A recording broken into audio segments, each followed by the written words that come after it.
Okay, so we are live. Opening the window so we have some light.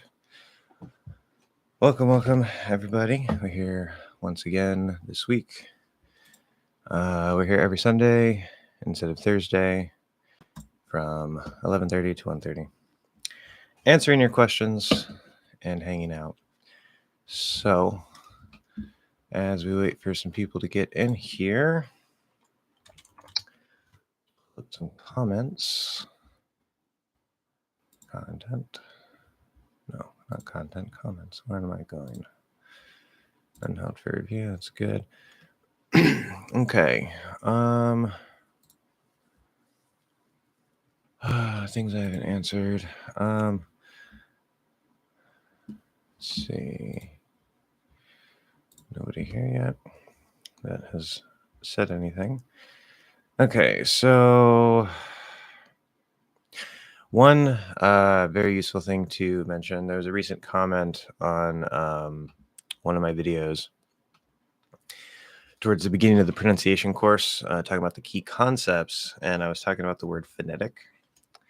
So, phonetic. And when we talk about something being phonetic, we're talking about that the writing matches the pronunciation, like in Spanish. And notice that I flap the D for that T sound, right? There's no flap T, it's a flapped D because it's never a T sound. It's just spelled with a T. So phonetic. Okay. But in that video, when I first started talking about the term, I said English is not phonetic. Notice I even said phonetic.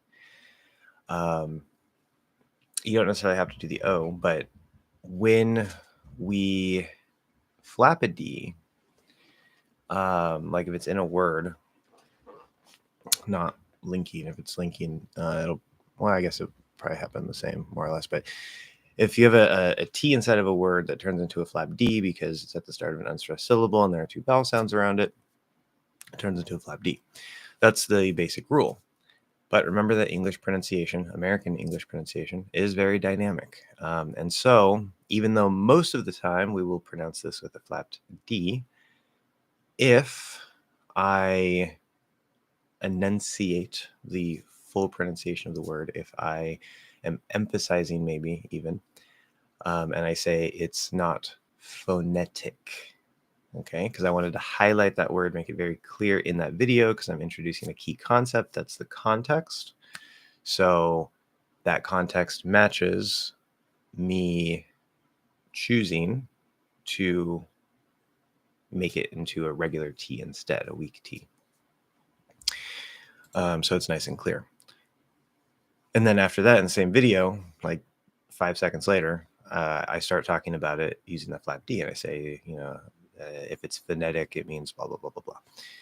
Okay. So that's one important thing to keep in mind. Today is Sunday, right? Usually I have people in here by now. Yeah, it's Sunday. 11:30 to 1:30. Okay. So let's see what else.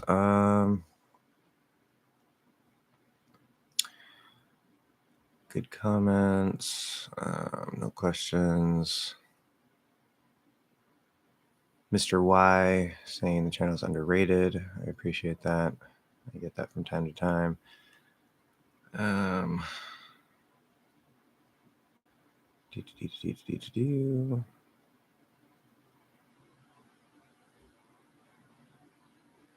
Okay, so there's a recent comment from GG.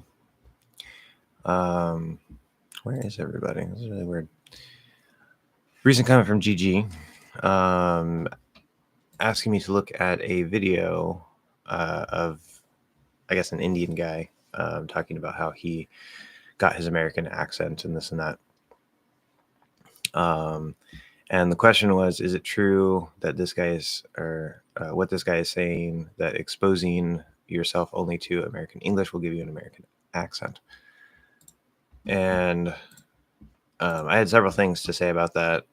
The video is pretty good. The guy brought up some interesting points, but I wanted to make it very clear to Gigi that you cannot absorb pronunciation after a certain age. So,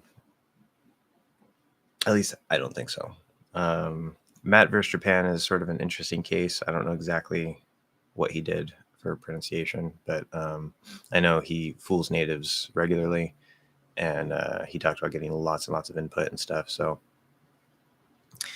there might be special cases and stuff, but in general, like there are people who, they move to the United States or Canada or the UK or whatever, or any country, any language, doesn't matter. And they'll live there for 10, 20, 30 years, and they don't magically develop the accent. They still have their accent, and usually very thick even, because if you don't consciously pay attention to your accent and try to change it, or at the very least try to mimic natives, then you're not going to just magically one day, like your accent isn't just going to go away, like disappear. No, it doesn't work that way. If you're under the age of 10, or especially under the age of 6, then probably, yes, you can just absorb it. But that's not my target audience. I'm sure most of you guys are not under the age of 10. I'd be surprised if any of you are under the age of 10. So let's see here. Okay. Comment about a week ago. I still don't know how to tense my tongue. Comment on the vowel sound lesson. And yeah, so I am still working on the phase 0 mouth posture. Steve is here. Yay, first comment. Good job. I did some updates about the mouth posture lessons. I haven't posted it yet because I'm going through some interesting things with that concept. But Steve, okay, is it okay to use an and? Nice use of the article and there. Very good. Yeah, that would be correct. Is it okay to use an and saying 2006? Yes, it's absolutely okay. It's definitely not required, and it's not the thing that we will commonly do. But there's absolutely nothing wrong with it. So 2006 is what we would normally say, 2006, like just the number 2006. But you can add the and, yeah. Even when you're counting stuff, right? You can say 2001, 2002, 2003. That's a common counting thing when we're counting one by one, and we're up that high into the thousands. So not a problem. And that's the standard. Yeah. And so no, it's not the standard. That's the uncommon thing. And I know, Steve, you speak Portuguese. I don't know. I know Portuguese isn't exactly the same as Spanish. Obviously, it is a different language. But in Spanish, it would be I can't even remember. 2007. My Spanish is already 2006. 2006. So that's the same in English, right? 2006. 2006. So I hope I'm doing that right. I actually just woke up like a half hour ago. I massively overslept because my alarm didn't go off, and I was very tired. So my brain is a little bit off too right now. Delia, I'm actually under the age of 10. Really? Oh, okay. JK. Yeah, that would be interesting. I'd be like, well, do your parents know that you're watching my content? I mean, it's pretty family friendly for the most part, I think. But okay. I was gonna say another thing about that. Yeah. So with the years, when it's 0, right? So like we'll commonly, as long as we know the century, like 1900s, 2000s, whatever, we'll commonly drop the first part. Now these days, because 2006 is a lot more recent than 1906, right? Notice I said 1906. It's not even 0. It's not 1906, 1906. We do not say 1906, right? In the year 1906. That's what they do in Spanish, right? 1906, or 906. That is something that's a little bit different about English. Never say that, because if you say that, people would just be like, number one, they might be a little confused at first, not sure what you're saying, but then they'll just be like, yeah, you're definitely not a native. So for the 2000s, right, that's the pattern: 1806, 1906, 2006. I'm already starting to hear some people say like 2006, 2007. It's not common yet, but over the next, I don't know, 20, 30 years, people are going to probably start doing that more. Or maybe with the 2000, because it's, 00. Maybe it'll kind of stay that way. I don't know. It's very convenient with like the 1819, whatever. But when we get to 2010, we do start saying 20. That is the single most common way. Instead of saying 2010, which is very common and perfectly fine, you can even say 2010 with the and. Even less common, but still perfectly fine. The most common thing to do after you get out of the zeros would just be to say 20 or 19, 18, whatever, 1810, 1910, 2010. Okay. So unfortunately, it's a little variable depending on exactly what we're talking about, but we're sort of in a weird period because the 2000 to 2009 was relatively recent, and so it's kind of a weird one. Okay, Mr. Y. Hi, Josh. Welcome. Yes, I've been following your channels. You're following both my channels? I do have two. The other one I haven't posted anything to in a long time, and I'm gonna go back to it later. But that's probably a typo. Unless you are following both channels, in which case that's awesome. I've been following your channel and I love it. I have a question about keeping the right voice placement while speaking, because I find my voice changing from word to word. And then a retracted message. Okay, so voice placement. Voice placement is not a term that I like to use. You'll hear other teachers talk about voice placement. Technically, it is a thing. Like, I can move my voice more up into my nose and sound kind of more nasally. Definitely going like from the nose and not into the nose. You can place your voice that way, but I don't even like the term because it's the way that it's commonly used in talking about like lowering your voice, speaking from the chest, all this stuff. As I've said before, no, that was a mistype. That's fine. No problem. We all make mistakes. We're learning, so it's not an issue. I do have two channels though, seriously. I wasn't joking. So instead of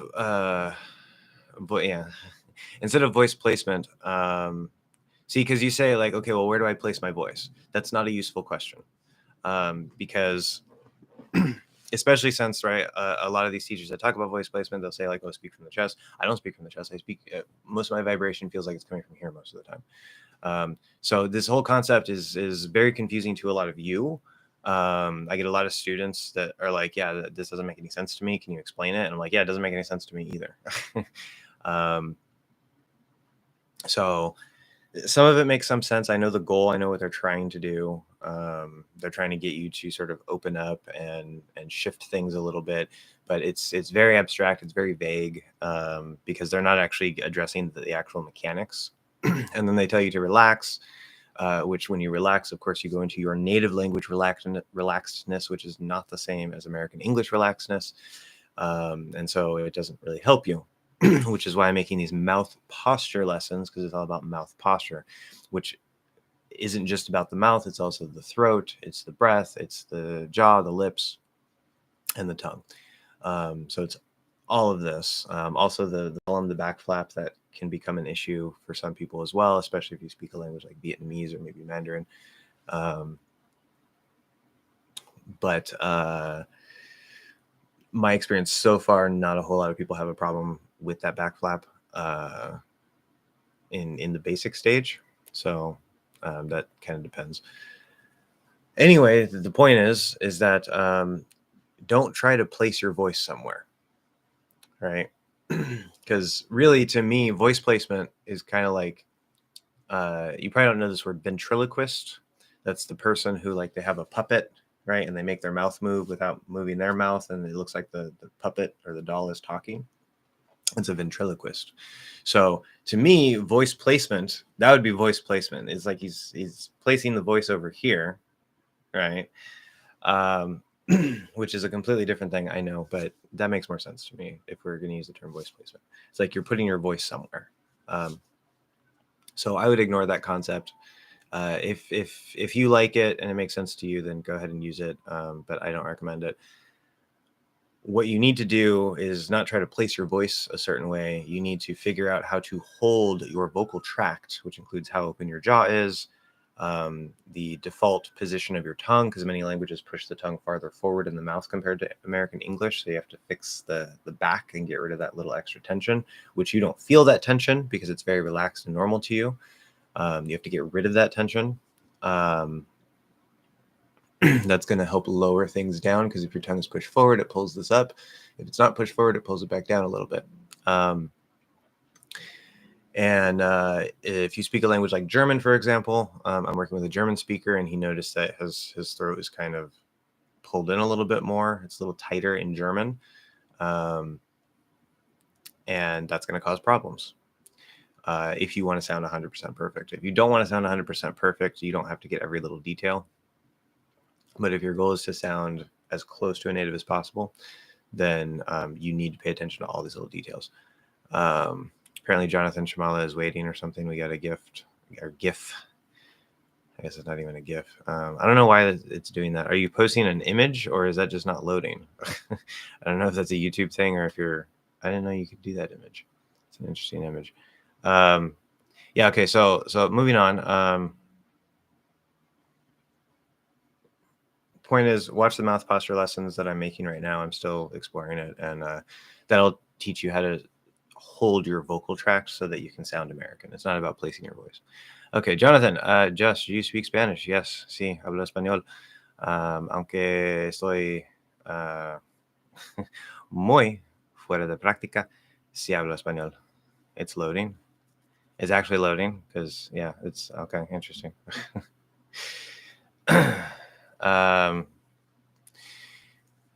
See, I don't want to keep speaking in Spanish, because, like, most people here probably don't speak Spanish, and then they're just like, "What is he talking about? Where's the subtitles?" Yeah, my Spanish is very, very rusty. Gracias. My pronunciation is not perfect for a couple reasons. One, I am kind of rusty, so I'm a little out of it. Number two, I never knew about mouth posture. I think my mouth posture is getting pretty good when I sing, but I haven't, like, sat down. He's trolling you. Oh, okay. I haven't sat down and really adapted the mouth posture. But when I'm singing, it's so much easier to roll my R's now, where before it was really, really difficult. So this mouth posture stuff does work. And also, I never knew about rhythm when I was teaching myself Spanish. So my rhythm is more of an English rhythm. So I'll say, like, quiero, quiero, quiero, right? Really emphasizing that because it's like stress timing in English, instead of quiero, quiero, which I never went back to master the rhythm, but it has to be a little flatter than that. So yeah, the mouth posture and my rhythm are a bit off, but usually if I talk to somebody from Latin America, they say I sound like I'm from Spain. If I talk to somebody from Spain, they say I sound like I'm from Latin America.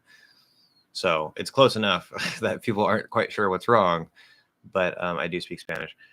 I never got up to, like, I'm not like a C2 native, like, so I still have a few common grammar mistakes, like between ser and estar. Sometimes I'm not sure. Or por and para. Those are common problems for English speakers. And still have lots of vocabulary to learn, but I can communicate. I don't usually have many problems. What is the difference between I've got a book and I have a book? Okay, so I have a book is just a very basic statement. You're just using have, right? Like, I have a car, I have a book, I have a house, whatever. Okay. Very, very basic. Nothing wrong with that. Perfectly fine. Good grammar. I've got a book. So When we have I have got, which it could be a verb after it or a noun after it, like I've got to go, I've got to go. This is one of the weird, rare cases where Americans will contract have as a main verb, because technically it's kind of not really being used as a main verb. Got is the main verb, but we have this weird like have got combination. It sounds a little more informal. And it's actually, I would describe it sort of like a half step, where like I have a book, like that's just neutral, right? It's not formal or informal, it's just neutral. If you say I've got a book, it sounds a little bit more informal. Where if you say I got a book, that, because got is very, very complicated, there's a lot of like tense and different meanings compacted into get and got. Sometimes got is not the past tense of get. But because it's very, very compact, has a lot of stuff in it, sometimes, like in this case, if you remove the have and you just say got, it sounds past tense now. Where if you say I've got a book, I have got a book, it sounds present tense. Even though it's not present perfect, like have is not being used as a present perfect, because that would be I have gotten. And so got is a past tense form being used with a present tense meaning here, but if you remove the have part, it now becomes past tense. Got is super stupid and complicated. But don't worry, the verb book that I write later this year will help fix all that for you. There is a logic and feeling to got. I've already I haven't worked with it in a while, but I was working with some students on that last year, and I determined that there's definitely a logic and feeling for get, got, whatever. Anyway, so yeah, basically it just sounds a little more informal. That's all. Okay, but there are only 5 vowels. Is it difficult? No, it's actually easier. I got it. Perfect. Yeah, so right, the thing is, so Spanish has, let's see here. The E is slightly different. Wow, I just realized as soon as I started thinking about E, I was dreaming last night about talking about pronunciation between different languages and like how like the E is slightly different in different languages in this. Oh, weird dream. Okay, anyway. I dream about this stuff, guys. Okay.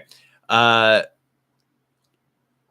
yeah, the E in Spanish, right? It's the same sound, but it is very slightly different. There's a slightly different quality between Spanish and American English, but they're basically the same. It's not that big of a deal. Spanish has e, which is the start of the a diphthong in American English.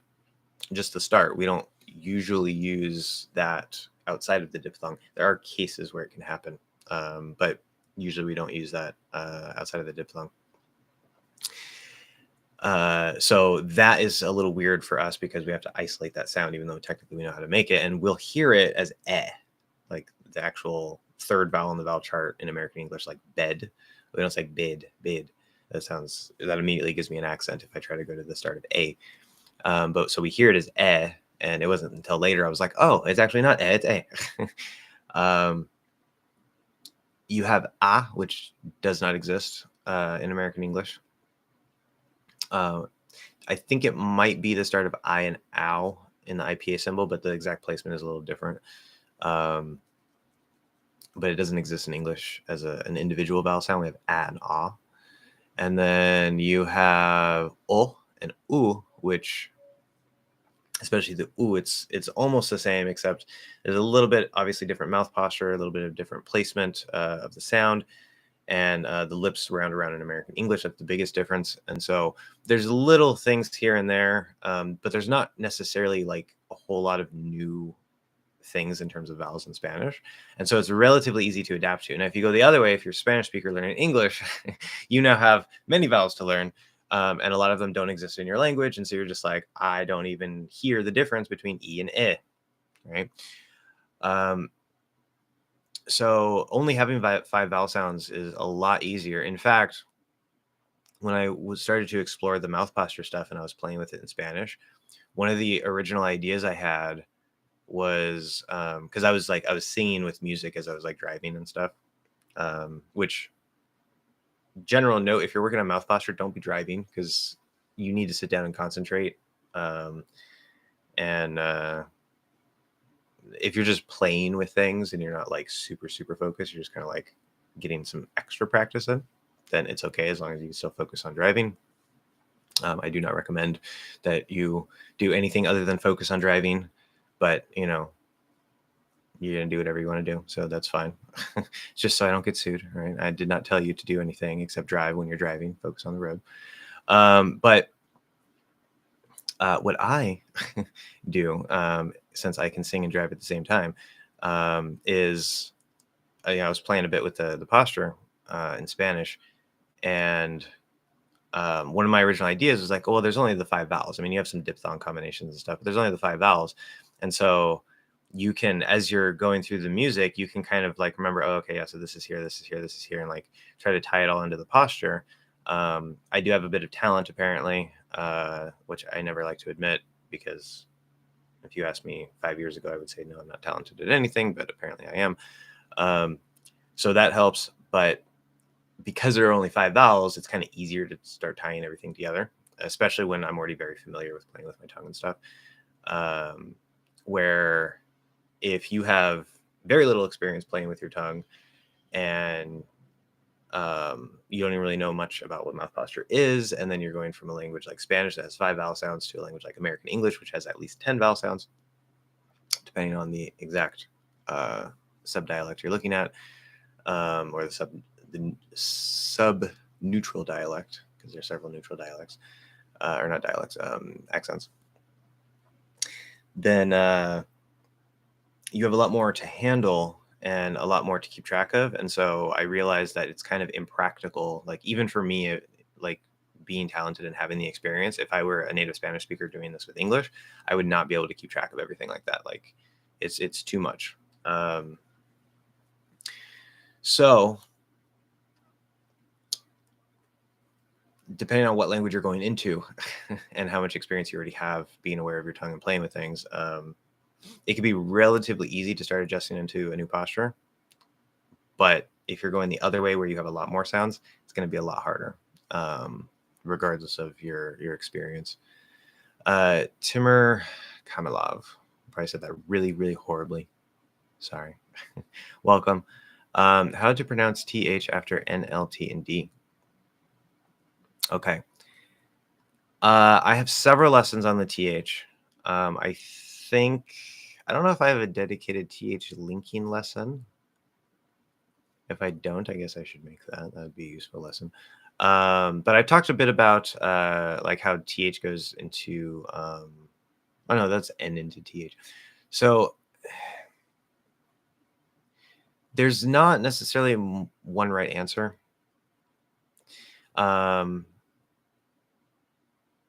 don't want to spend a whole lot of time on here, but so we have a voiceless TH. So if I say with, and then, well, with actually isn't a good example because we can often drop the TH. Path, and then next. I don't know. It starts with an N. Okay, path next. The path next to you. Okay.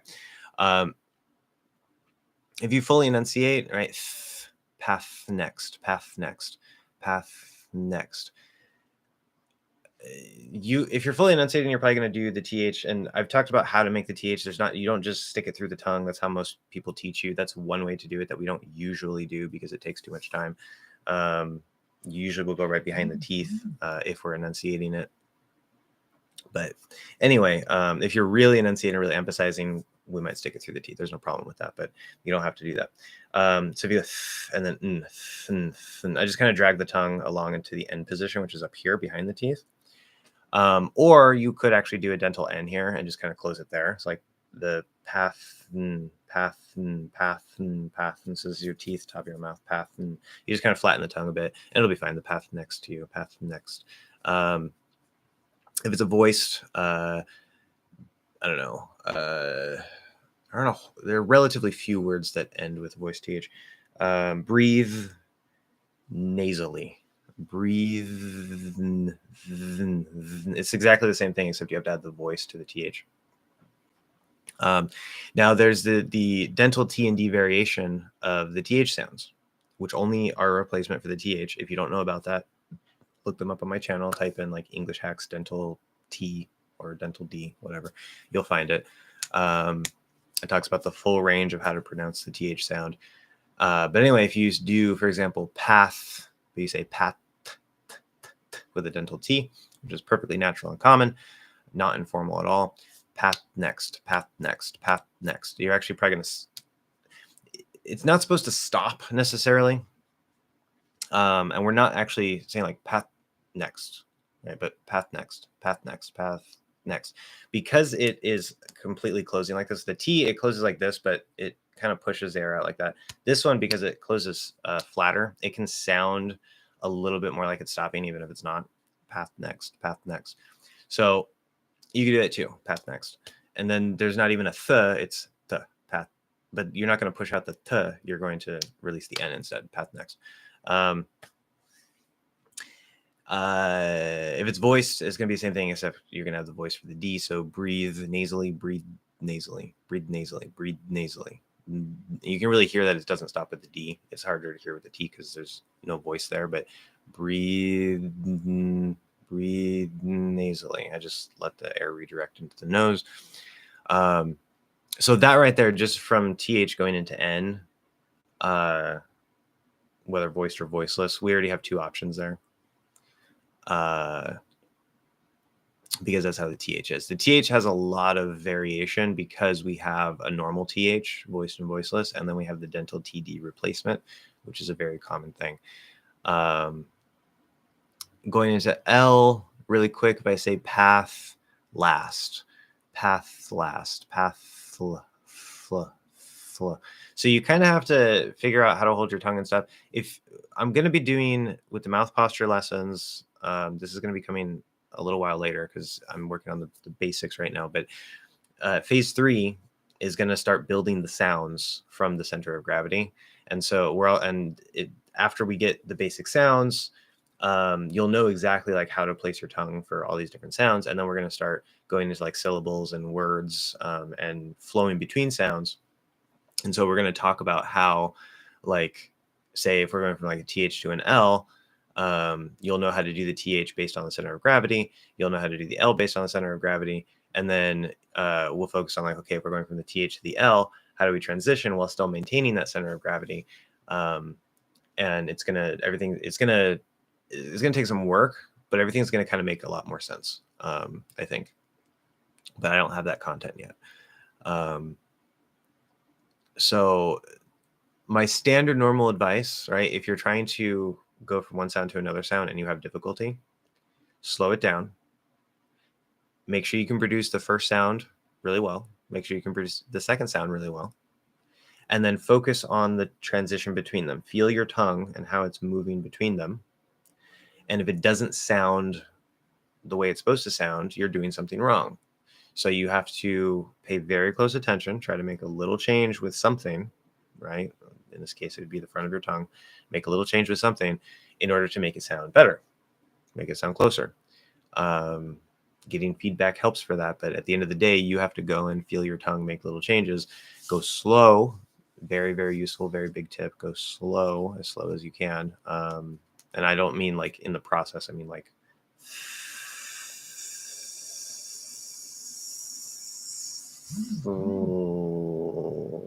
right, you want to get that transition as slow as possible so you can really slow it down.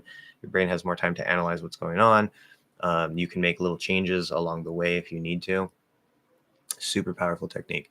But get the first sound, get the second sound, then focus on the transition between them. If you can't do the first sound or you can't do the second sound, you shouldn't be focusing on transitioning between them to begin with. So that's my general advice for now. But I will mention really quick with the T and D, just because that's a special case. So if I say path to, path to, so to reduces to ta, I can do here. And then this is when you have a T or a D after a TH, this is the only time that you can do a regular T and D as a dental T and D. Normally they're completely separate. It's two completely different things in English. But you say path to, path to, path to. That's perfectly fine. or path down, path down, path down. Now that's going to sound different from pat down, because of the placement. If you do a regular T, pat, and then down, versus pat down, they sound very similar, but a native will hear the difference. And sometimes we'll enunciate, instead of doing pat down, we'll say path down, or path down, to just make it a little bit clearer that we are saying a TH. But there's no problem with doing that dental T version of the voiceless TH and then releasing a dental D for down. It's just a little less clear. So that's a special group. I do definitely talk about TH with T and D in one of the TH lessons, so go watch that. Okay, thank you for answering my question. I used to push my voice down to speak from chest. Yeah, I highly recommend that you don't do that. And it's so hard to keep it down while speaking, and my voice starts to fluctuate up and down unnaturally. Yeah, definitely don't do that. See, there's all kinds of things that can go wrong with that. All kinds of things, especially like in your throat.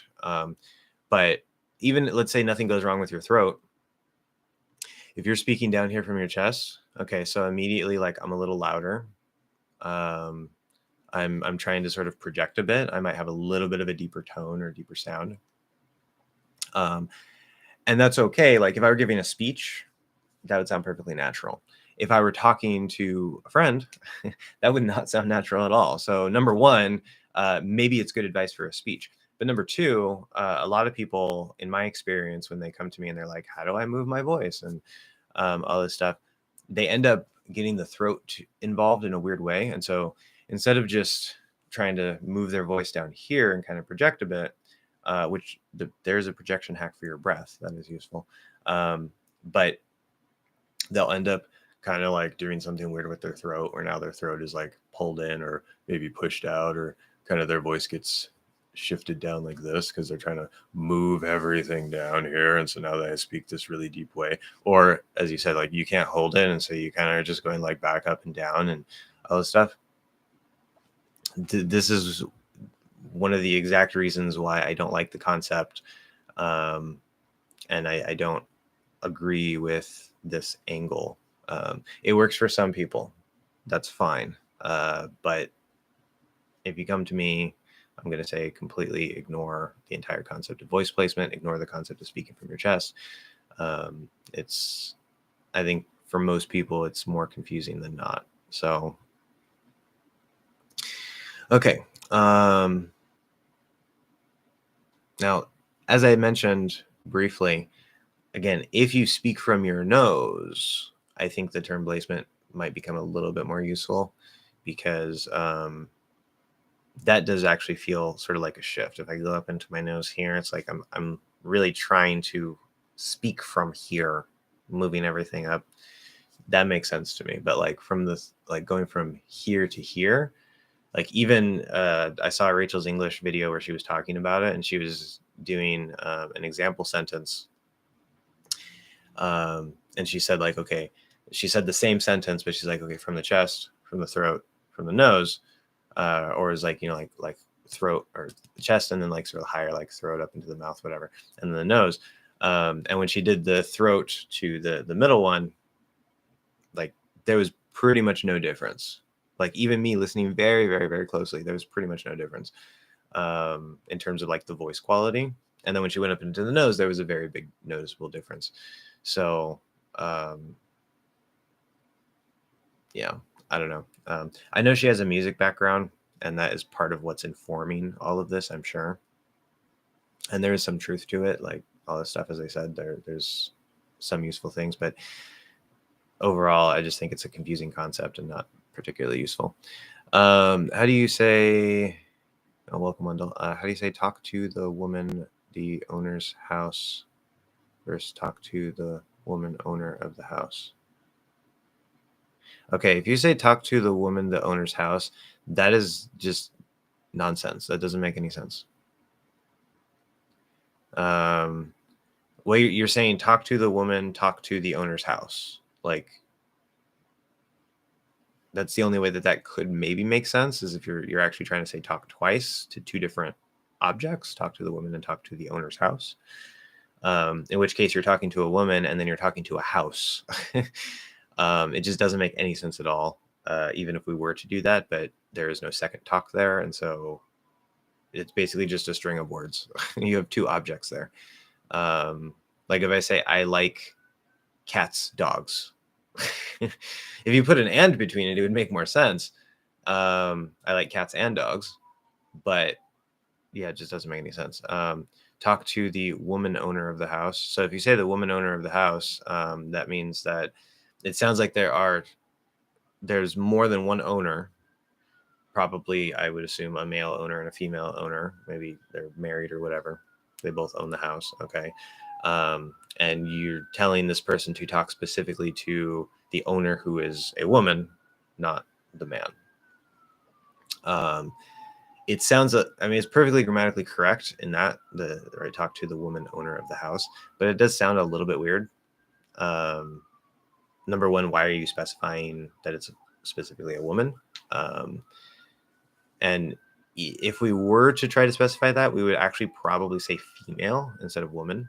Woman is fine. It's just we would much more likely say female, male, female. But yeah, so the second one would be grammatically correct, just a little bit odd. Or talk to the woman house's owner. The woman house's owner.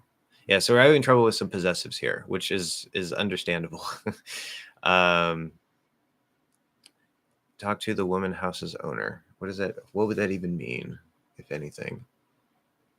So the house's owner, so the person who owns the house, the woman house's owner. Okay, so if you're trying to use it the way that you're, if you want it to mean what you're trying to make it mean, it doesn't make any sense. There's a special term that we can use, like if you say like a women's house, which would be like maybe for survivors of domestic abuse and stuff. I think we might use that as it's like a shelter for victims of domestic abuse. Then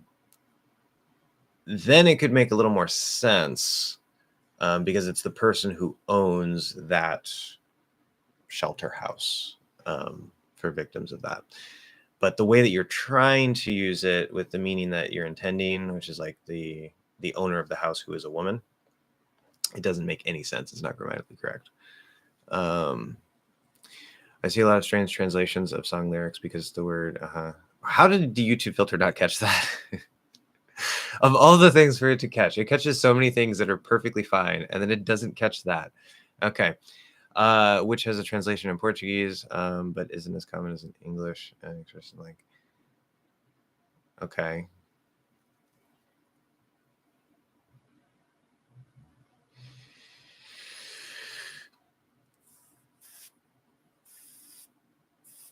Interesting. Okay. I see the problem. Yeah.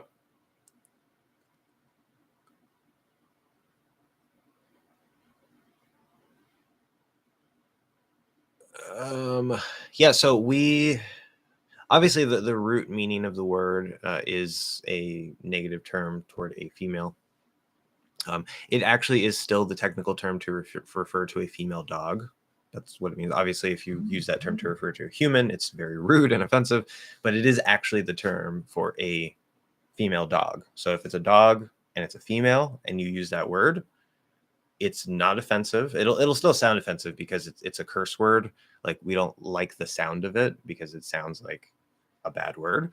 But it's not offensive in that case. That's just the normal original use of the word, and some people will still use it that way. It's perfectly fine. But referring to a human, it's very, very rude, as I said. But we don't just use it like directly with that. Like even me talking to my friends, whether male or female, especially males. Because using it with a female, it kind of feels like you have to like really know them and be a little lighter and have like a good relationship, not just like a random woman, obviously. But if I'm talking to a male friend, like it doesn't feel as like you can kind of just throw it around when you're joking and stuff. When you're like, good enough friends with somebody. And so it's kind of just like, it could just be thrown on as like, not even like you're calling them something bad so much. It's just kind of like, it's kind of hard to explain. Like it is negative still. It feels kind of heavy. It feels very informal. But it's almost kind of like saying like, I guess in a way, like, I don't even want to say it like bro or dude or whatever, except those feel perfectly fine and not heavy and very light. Um, where the B word, as we would say, would be much more restrictive in, like, you, as I said, you really should probably know the person pretty well. Otherwise it's going to be very rude. I don't know. It's really hard to describe the way that we use that in a non-traditional sense.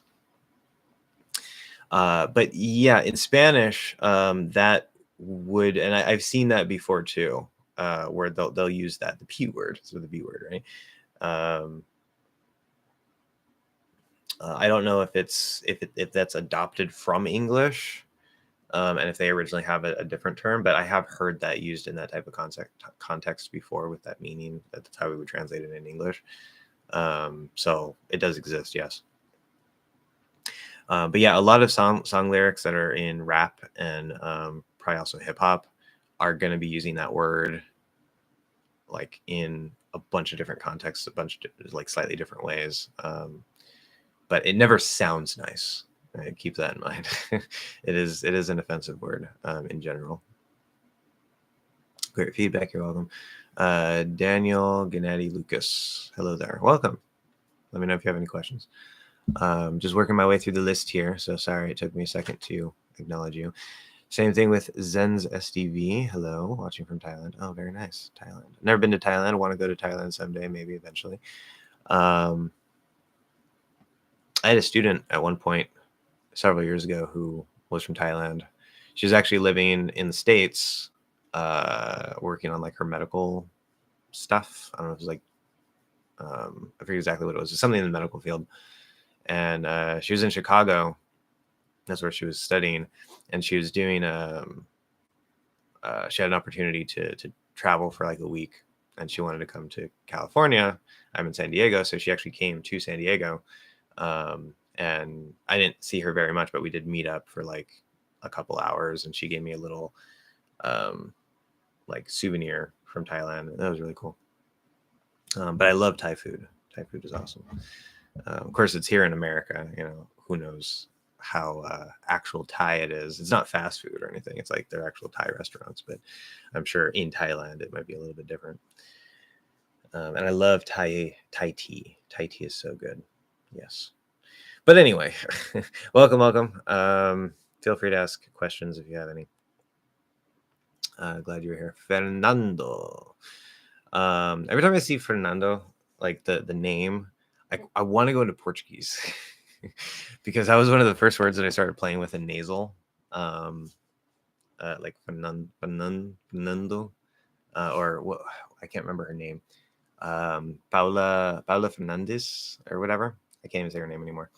Fernandes. Just, I don't know if you do a D or a J there. My Portuguese pronunciation is not solid, but because of that, like Fernando Fernandes,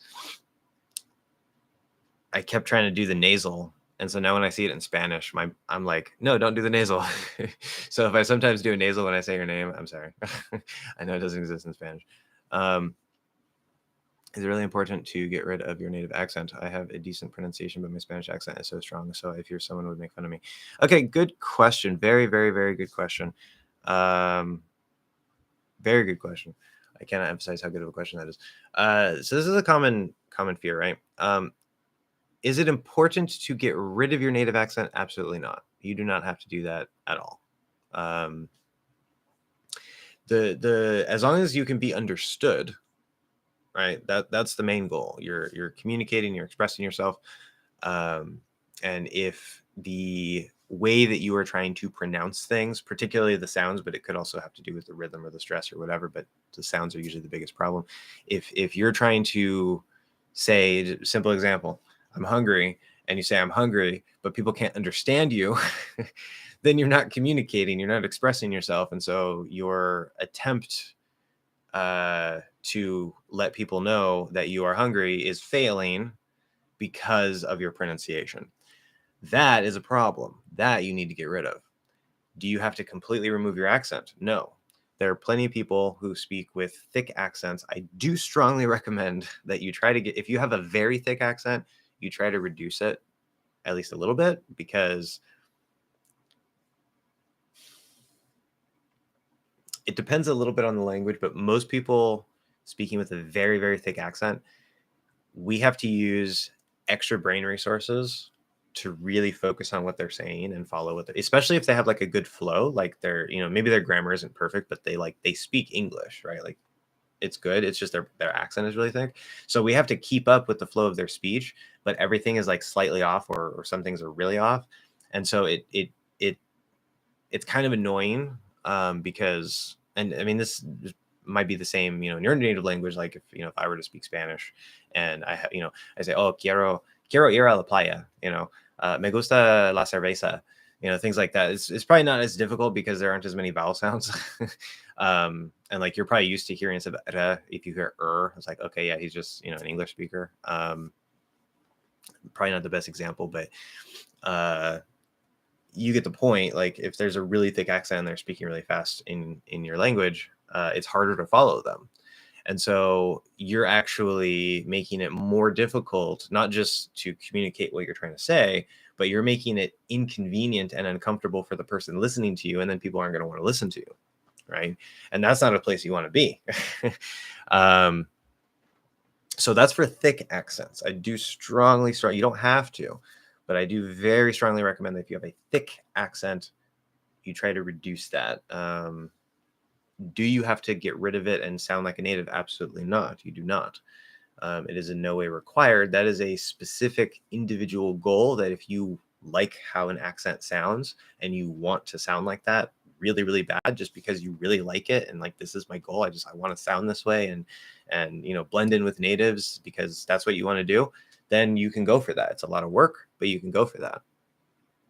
But it's not required. No. Fearing that someone would make fun of you, that is a common fear. Obviously, we our human psychology, right? We are social creatures, and we don't want to be the odd one out. We don't want to stand out too much from the crowd, this and that, subconsciously, right? We want to fit in, and so whether you're speaking a language and you have an accent, or maybe like you're learning the guitar, right? Maybe you can play this one song pretty well. You're still a beginner, but you can play it pretty well. It doesn't sound too bad. And then you want to show your friend or whatever, but now you're super nervous and you're like, if I make a mistake, he's gonna laugh at me, and right, and you get all this extra stuff. That's very normal, very natural. But especially with language, most people are not going to make fun of you. In fact, if somebody makes fun of you, that is their problem, not yours. And I know it's a little weird because you're still going to feel bad. You're still going to feel weird and awkward. But you have to understand, if somebody makes fun of you for something, they have something going on with them that they feel they have to put you down, especially if you're just trying to communicate, right? Like, obviously you're not a native speaker. So if you make a grammar mistake, you make a pronunciation mistake, or you have this thick accent or whatever, they're like, you can't even speak English. Like, there's something wrong with that person, not you. You just do your thing. Because the only way, like, let's say if you want to reach, you don't have to reach that perfect point again, but let's say you do want to reach that perfect point, or let's say you want to get halfway there and just sound really good. The only way to get there is to go through it.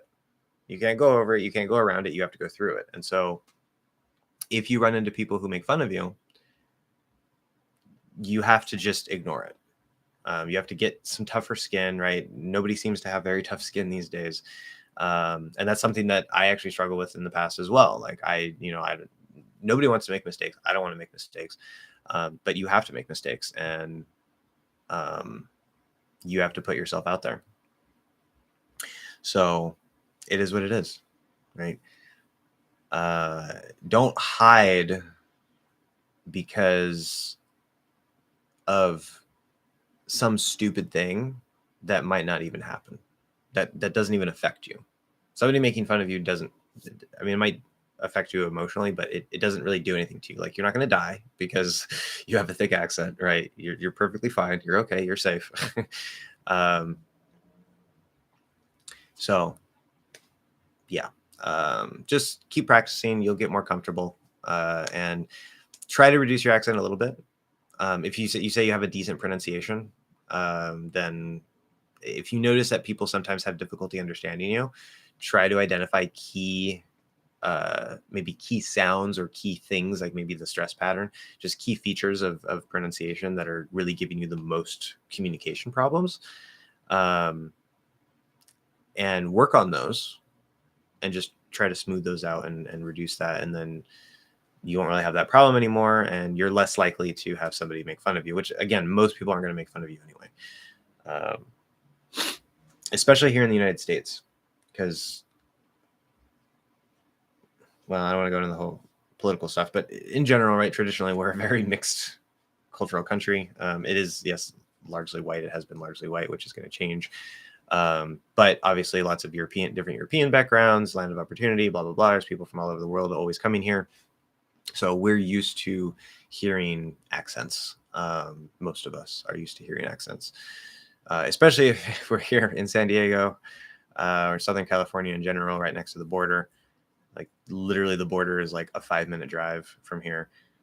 So yeah, there's some stores that I go into, and like, obviously they have to be able to speak English because, like, it's the US, but sometimes people will start speaking to me in Spanish before English. Like, that's how common Spanish is around here, even if you go into a store. And then if I respond in English, they'll respond back in English. Sometimes I just keep it in Spanish. But Wendell, it's like, habla con la mujer de la casa. Okay, so duela means it hurts. I think you mean dueña. Yeah, dueña. There we go. Con la mujer dueña de la casa. You have to understand, between Spanish and English, the possession does not work the same. I'm actually not 100% sure if that's grammatically correct in Spanish. I'm going to assume that it is. But sometimes things look really weird between Spanish and English when we're talking about possession. If we say, right, so like so okay, a common example, right? We're saying there goes the Japanese. I wanted to say friend, and then my brain went tomodachi, which I have a Spanish accent in Japanese now. Tomodachi.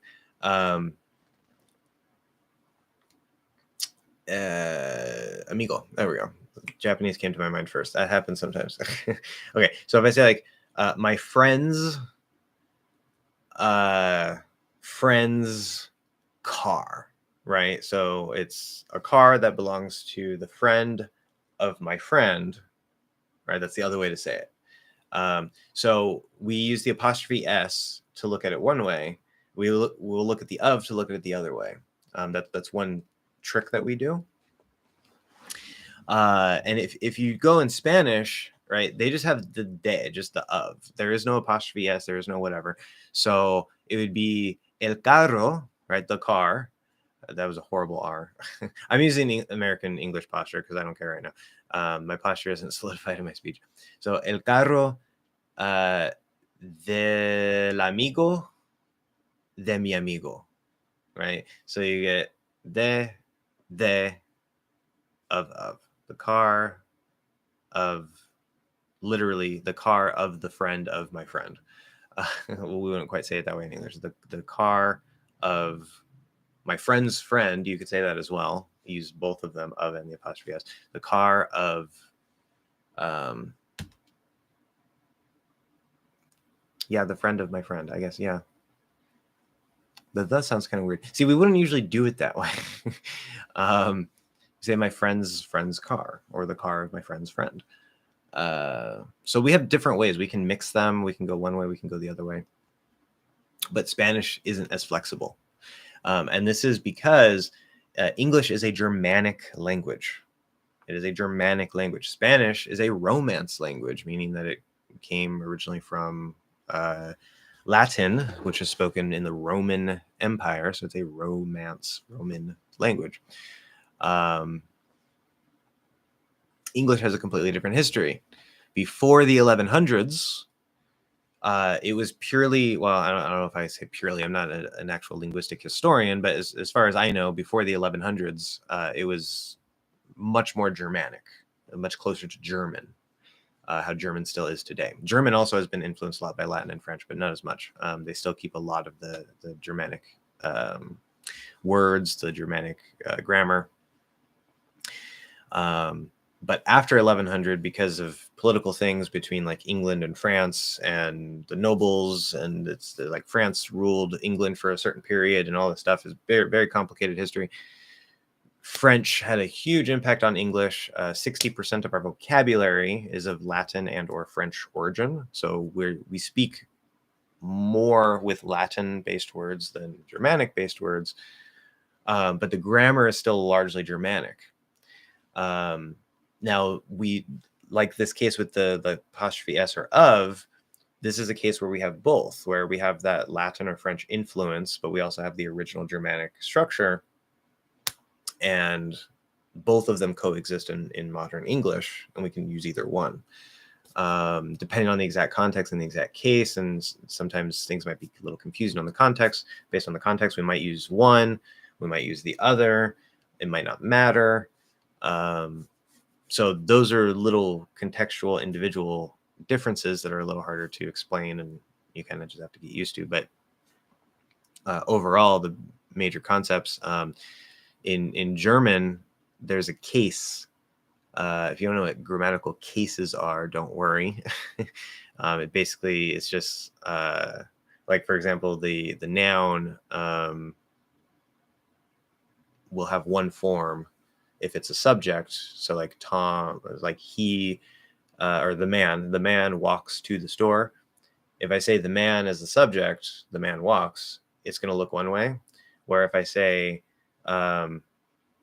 she gives it to the man, now the man is going to be in a different form, or at least the part, because the word the and a will change based on the case, and adjectives, if I remember right, change on the case, which is like the grammatical way that it's being used. Noun, or not noun, subject, object, indirect object, or possessive. And so German, which it seems like this might be starting to disappear a little bit from German, but they have the possessive case, essentially.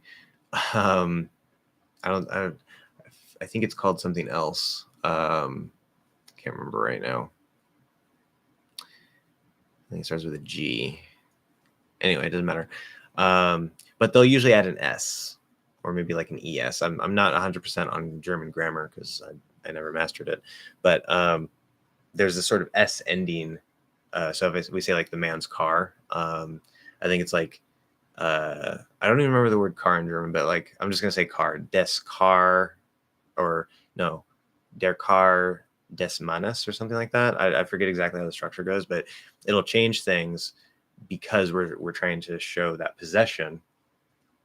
And so the apostrophe S in English, I assume, comes from that same type of Germanic structure, except we write apostrophe S and we don't change anything else. We just say like my friend's car. So it's weird. So talk to, we would say to, or you could say with, but talk to.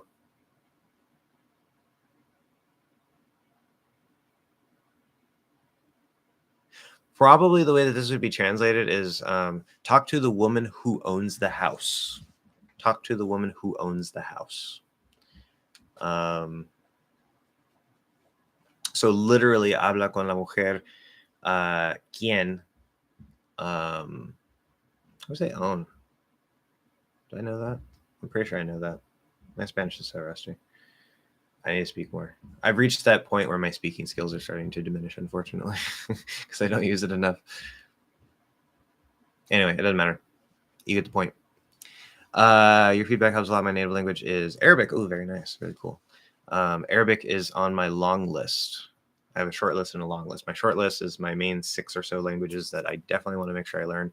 My long list are other languages that interest me that I might at some point learn. Arabic is on my long list. So, yeah. Although the writing system seems, I'm sure it's logical and consistent, unlike English, but it seems very intimidating. And the thing is, I don't feel the vibration as I should because I feel my vocal tract path is narrow and sounds are not resonating properly. Okay, exactly, which is why you want to work on mouth posture.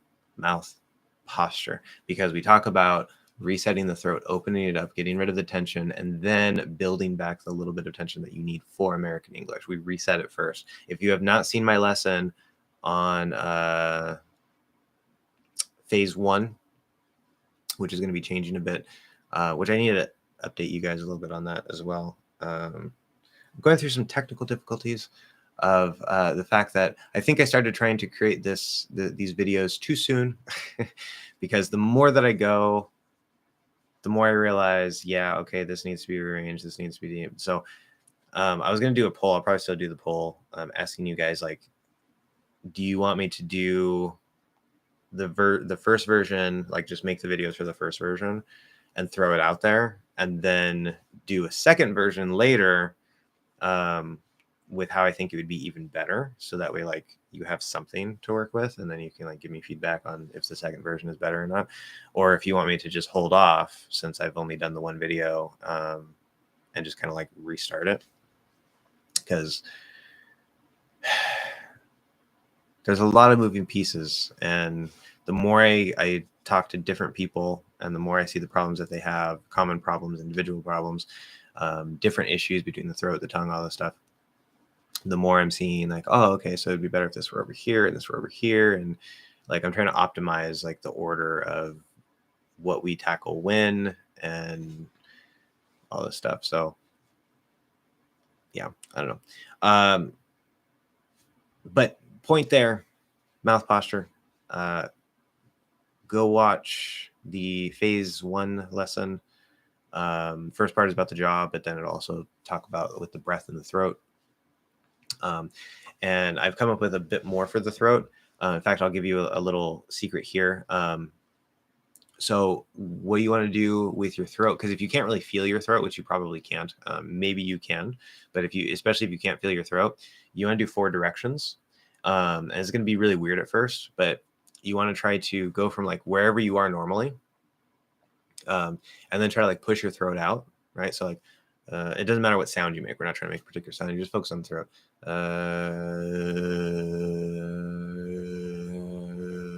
Right? You're just trying to push it out and feel that. It's not like, can I do that? It doesn't matter if you change the sound. It's you're trying to feel it, right? And go slow.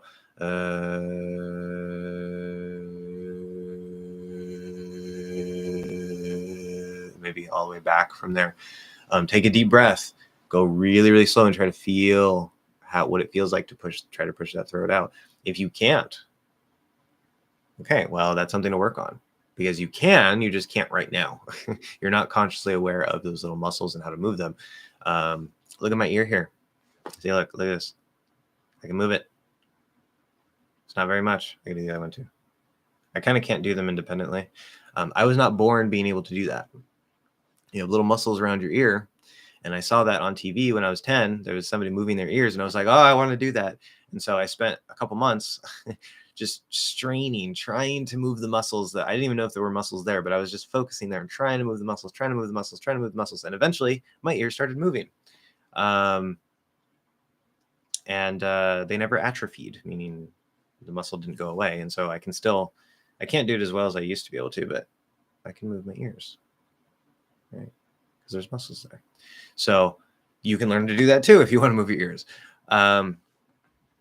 It's the same thing with the throat, with the tongue, with everything. You're not consciously aware. You have to do some exercises, pay attention, go slow, and really try to feel what's going on to build better awareness and then better control so that you can adjust it. So if your vocal tract is more narrow, that makes sense, because Arabic is a very, we would say, guttural language. You have lots of right, and all that stuff. So there's going to be lots of friction in here. You don't want any of that for American English.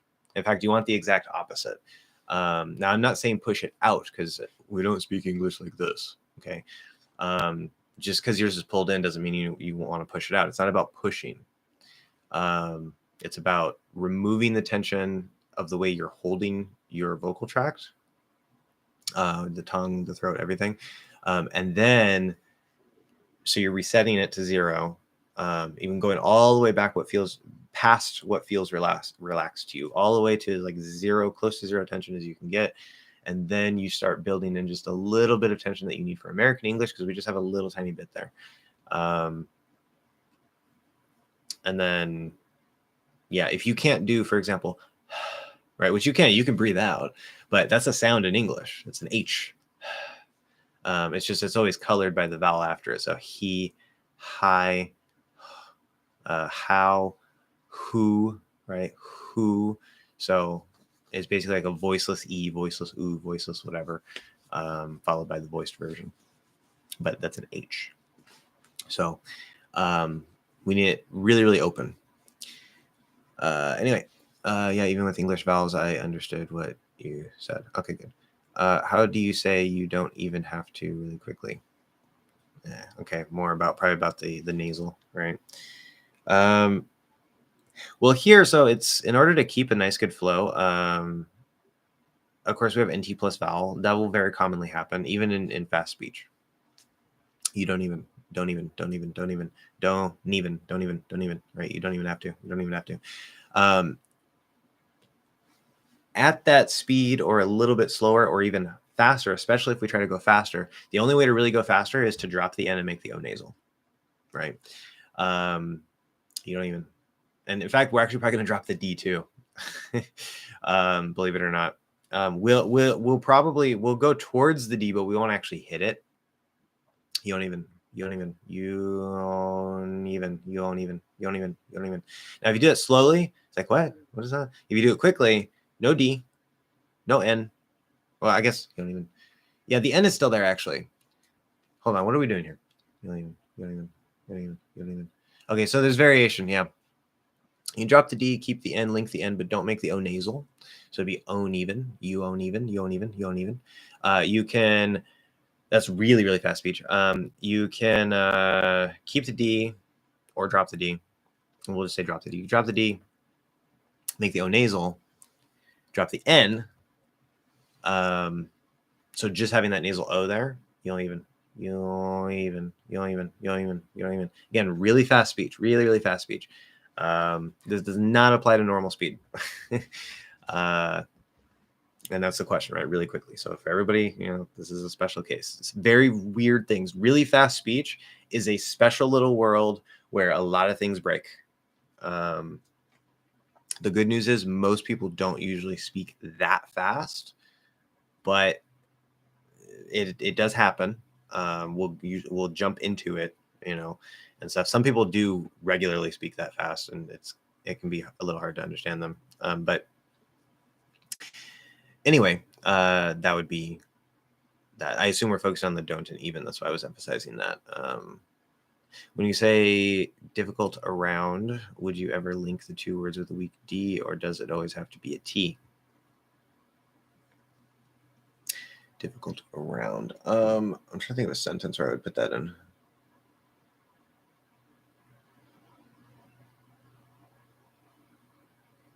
Yeah, off the top of my head, I can't put that into a sentence. My brain just might not be working, but yeah, difficult around. So this one, okay.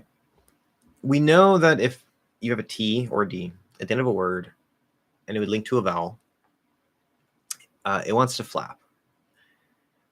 Depending on the sound before it, it may or may not be able to flap. Usually, right, if there's a vowel before it, then it will flap. That's just the default thing that happens in American English. You have a vowel, T or D at the end of a word. Next word starts in a vowel. It's going to basically act like it's in the middle of a word at the start of an unstressed syllable between two vowels. It triggers the rule. In the word difficult, we have the half L vowel sound, or the dark L, as it's commonly called. And I call it the half L vowel sound because it more or less, not 100%, but it basically is a vowel. It acts very much like a vowel. It sounds very much like a vowel. Physically, it's created very much like a vowel. So it basically is a vowel, But there are some weird little things. Here, you can flap the D. You can. It's a little trickier, and you don't want to be speaking too slowly, but you can flap it. Difficult around, difficult. It's going to be like a really light flapped D, where we're not actually hitting here. We're kind of hitting more back here. And that's because of that position of that L and then trying to launch up into the flap. Difficult around, difficult. Anyway, you could do a weak D as well. Difficult around. That's fine. We're probably going to do more of a flap or keep it like really, really weak on that D. But it is possible. If you make that weak D too solid, where it's just like there's not a lot of pressure, but it's like a clear weak D, like difficult around, that's going to sound weird. Because now you're trying to, it sounds like you're trying to enunciate more and you're changing a T into a D, which with enunciation, we don't do that, right? T only changes into a flap D if it has the right situations to trigger. Otherwise, a T is a T. So if you're speaking that slow and you're trying to get the sounds, then you would actually keep it as a T and say difficult around. Difficult. You can even link still difficult to round. And that's fine. So it's a range. It depends on your speed. It depends on how much you're enunciating, which tends to happen at a slower speed. So yeah, there's variation there. When you say I don't actually, can you also just link it with a nasal O sound instead of playing the NT plus vowel roll? I don't actually. Yes, you can. Again, there is a speed threshold. If I say I don't actually, well, I don't actually. It's kind of a tricky point. It doesn't sound too bad, but I don't recommend doing it too slow for sure. If you're speaking sort of on like the faster end of normal, it should be perfectly fine. Like, I don't actually know. Don't actually. There's nothing wrong with that. That doesn't have to be super, super fast. But especially if you're speaking fast, yeah, we're probably going to drop that NT and I don't actually know. Don't actually know. With the I before it, we'll even flap the D, even though technically it's at the start of a stress syllable. Do and don't is kind of a special case because they're so common. You flap that D in there too. So it's like start of the I diphthong, because we'll usually cut the diphthong I. So like ah, flap D into nasal O into ah. So it's like I don't, and you can hear that nasal I. So yeah, as soon as I slowed it down, I wanted to go into I instead of cutting it. I can't do it slow. I don't.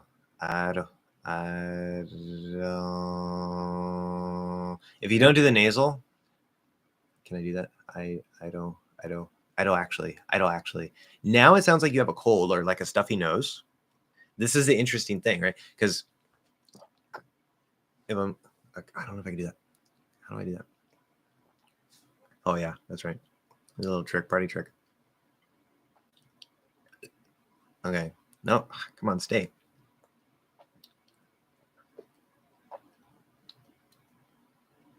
Is it gonna stay? Yeah. Okay. So if I'm speaking like this, where I close that back flap, I created a suction vacuum. It's already coming off. Or easier if I just kind of do this. It's a little too nasal, but where if your nose is stuffed, right, you get that weird little sound like if you're sick, right, and it sounds like you're sick. If you try to say I don't actually, even if you're saying it really fast, you flap the D, you drop the NT, and you don't make the O nasal, it will sound like you have a stuffy nose. That's the interesting thing. So, because it can't go through the nose, right? So if you're sick and you say, I don't actually, and you can't do the nasal part, then that's how it's going to sound. So you do want to make sure that if you drop the N and the T, that you make the O nasal. Because then it's going to sound normal. It's going to sound perfectly fine. Again, not if you're enunciating, not if you're speaking more slowly. It's on the faster end of normal or into super fast speech. There's a lot of Mexican accents, or maybe, I don't know. There's a lot of people with a Mexican accent, I guess. I don't know. There's a lot of Spanish speakers from Mexico, yes. Yeah, I mean, I'm literally right next to Mexico. So,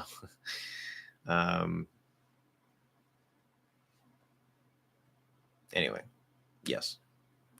Ons, poseer, yeah, poseer. That didn't come to my mind. It's based related to possess in English, yeah. Anyway, Cyper Kevin, welcome. How do you link remastered it? Especially the read it part. Thank you. Well, let's think. So remember, don't be confused by the spelling. Never trust your eyes. Always trust your ears. Focus on the ears. So when we say master, okay, so we have an vowel sound, just regular it's not R or it's just Okay. And then we have the ed ending. Now, in all cases, except if there's a T or a D before the ed ending, the E will be silent. That's the exception if it's a T or a D before the E is pronounced. Otherwise, it's silent. So there are a couple exception words like naked. Those are exception words. But T and D before it will always make the E produce a sound. So usually 90% of the time, 99% of the time, actually, probably, the E is silent. Keep that in mind. Then we have the D at the end. Okay, now the pronunciation of the D and the ED ending is going to be determined if the sound before it is voiced or voiceless. So we know the E doesn't make a sound here.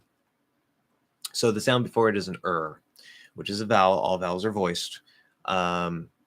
So because it's voiced, we're going to keep the D, right? If it were voiceless, like if I say walked, it's going to be a T because K is voiceless. Okay, so mastered, erd. I can stop the D, mastered, remastered. Okay. Then we go into the linking. So we know we're going from to d to I. Okay. So as I was talking about before with, what was it? There was a thing. There was a question somewhere. I don't remember. But it was something about the flapping with the linking. I don't know. Anyway, the T's and D's want to flap into the next word if it starts with a vowel, but it can't always do that. It depends on the sound before it. So what's going to happen? The sound before it in this case is a vowel, right? The rule to flap is it needs to be surrounded by two vowels, and it needs to be at the start of an unstressed syllable or between two words. That will also trigger it. So if the next word starts with a vowel and the last sound before it is a vowel, and you have the T or D between, whether inside of a word or between words, you get a flap. Is a little bit special because it's right? It's kind of a little harder to do. It's not like R, E, or O. Can we still flap it? So if I say they remastered it, remastered it, remastered it, remastered it, erd it, erd it, erd it, erd it. Yes, you can flap it. If you don't flap it, they remastered it, remastered it, remastered it. Well, they remastered it, remastered it, remastered it. See, if I don't flap it, it sounds kind of strong. It sounds kind of a little out of place. It can happen, but it's a little bit weird because if I'm going to slow down that much and start separating things out, I'm probably not going to actually link the D. I'm going to say they remastered it. So I'll do the D, have a little space, and then say it. So the most common basic thing to do here would be to flap the D into I. But this is a trick because remember, whenever there's an R around a flap D, whether that's before or after it, things get a little tricky because the D wants to come up here and flap, but the R is here. And so depending on if the R is before it, if the R is after it, and then whatever the sound, like, so if the R is before it, like here, we're going from into flap D. So you have to extend up into that flap D, which is already a little tricky. And then the sound after it is I, which is going to be up here. So we're going like this. Okay. Now, the only way to do that efficiently, right? If I say what if, so I'm still going from here to here, but this is in the way. What if. I can nicely sort of tap and then just move into that next sound. But because the is here and the tongue is, a little stiff and everything, and I have to push forward and tap like this, you can't do a normal flap D. Okay, there's three basic ways to do a flap D. They're all the same thing. They're all just tapping. But one is where you tap and pull, which is where you're going from a flap D into like water. So you actually have to go here to here, and we'll actually make the placement usually a little further back, just lightly touch that part that starts going up here. Water, make it sound very light. If there's no R before or after it, it's just okay. If there's an R before it, then we're going to go from here into the flap and then into whatever the next sound is. So you have to, instead of tap and pull, you have to tap and push, because we're going from behind the flap D into I, which is in front of it. Or if we say like party, you have to go erdy. And you're actually, instead of doing this, you actually might do this. Party, to flap it that way. So a little bit of variation. It can be very tricky. I know it's a difficult thing, but for this particular case, the red and the it part, see, it looks like red. I'm saying the now because you isolated it. Between the and the it, you want to flap, but you have to go remastered. And it has to be fast, because otherwise it's not going to tap or flap. So you have to be able to do a good You have to be able to go straight into I from that flap. And of course, you have to be able to flap the D. If you can't do one of those pieces, you're not going to get it. If you can do all three of those pieces, you still might have trouble, because maybe you can go from here to here, but then when you tap, maybe you go all the way down into That's a common problem. You overshoot it, and you say like remastered it, and then now you're too low. You have to get better control. So just play with it. Wendell, 1, 2, talk to the same question. Okay. I don't know where that came from.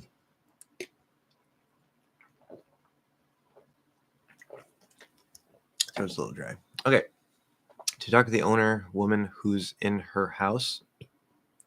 That's not even grammatically correct, but that would be a completely different meaning, or moving toward a different meaning.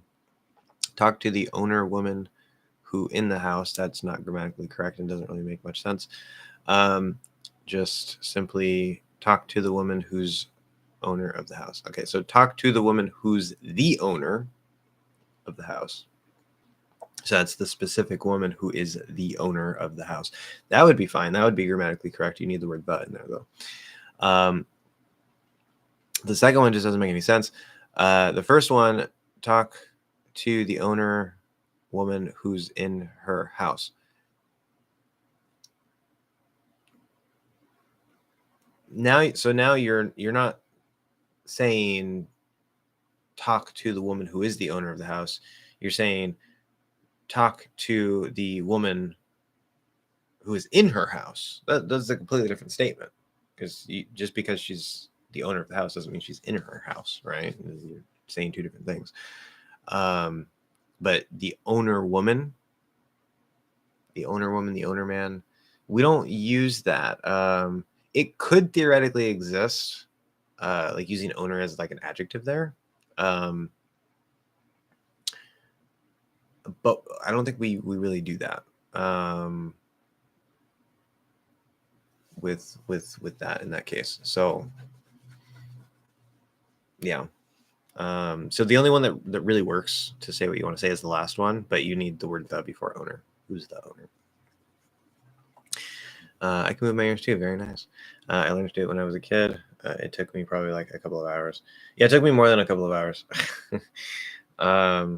I forget exactly how long. I think it was at least a few days, maybe a couple of weeks, because I wasn't like sitting there like the whole time just like trying to do it. Like I would kind of like try to do it a little bit, and then I would like get distracted and go do something else, and then like later I'd remember, oh yeah, I remember being like in the car on the way to school, like my mom's driving, and I'm just sitting there like trying to feel my ears and like move my ears.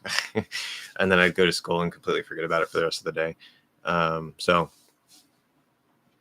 yeah, but it doesn't, the actual total time of practicing that it took me to be able to do it, it wasn't very much. It was probably a couple of hours total. Yeah.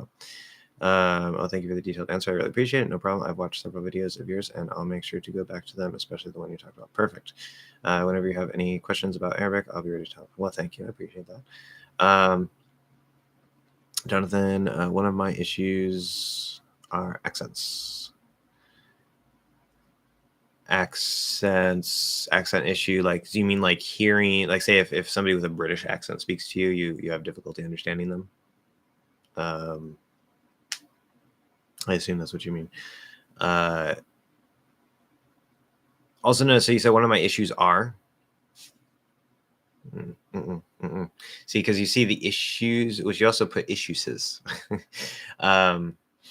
Maybe issues. Yeah. So you see the plural, right? Issue, issues, problem, problems. And so you want to say are, but it's one of my issues is, right? Just like in Spanish. So like, uno de mis problemas es, not uno de mis problemas son, right? It's the same thing. How do you pronounce the OUS suffix? I'm gonna say it varies because it's English. As in bit, or us as in bus. Does it make a difference? If so, how do you perceive it? Can you give me some example words, sir? welcome, Evo. You're welcome, Jonathan. But yeah, so if we say like various, okay, so good question. Off the top of my head, I don't know if this is the most common rule. It probably is, especially since you're asking this. Okay, OUS. There are several things. Remember, don't focus on the spelling. Sometimes spelling can help a little bit, right? There's certain spelling patterns that match up to things, whatever. But it's a secondary thing. It's like a little bonus that maybe will work out for you, but never rely on it because there are almost always exceptions.